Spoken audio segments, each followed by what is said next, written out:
না মানে আমি জানতে চাইছিলাম যে পূর্ব দলিপাড়ার সাধনবাবুর বাড়িটা আপনি চেনেন? সাধন নামে কাউকে চিনি না। হয় আপনি পূর্ব দিকে আছেন। সাধন বাবুর বাড়িতে যাবা, মাছ দিবা না? নাও। গত 7 বছরে এই আমি যেটুকু বুড়ো হয়েছি তার থেকে অনেক বেশি বুড়ো হয়েছে মূর্তিরূপী পিশাচটা। আশ্চর্য। যা বেটা পিশাচ, আজ থেকে তোকে আর বাক্সের ভেতরে থাকতে হবে না, তুই থাকবি আমার টেবিলের উপর।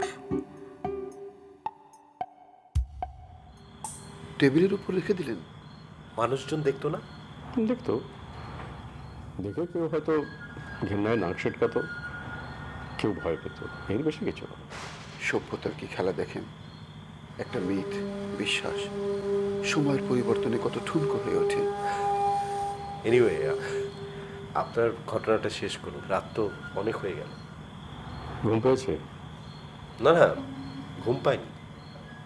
আপনি তো শর্ত দিয়েছেন ভোরের আলো ফোটার পরে আপনাকে এই বিষয়ে কিছু জিজ্ঞেস করা যাবে না, আর আপনি কিছু বলবেন না। এভাবে বছর 2 কেটে গেল। মূর্তিটাকে ঘিরে যে ভয়ের ইতিহাস ছিল সেটাও আর মনে রইল না।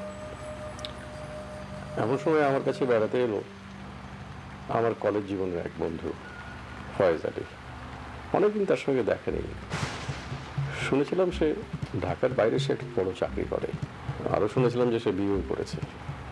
আমার এখানে যখন বেড়াতে এলো তখন তার সঙ্গে তার 2 ছেলে মেয়ে।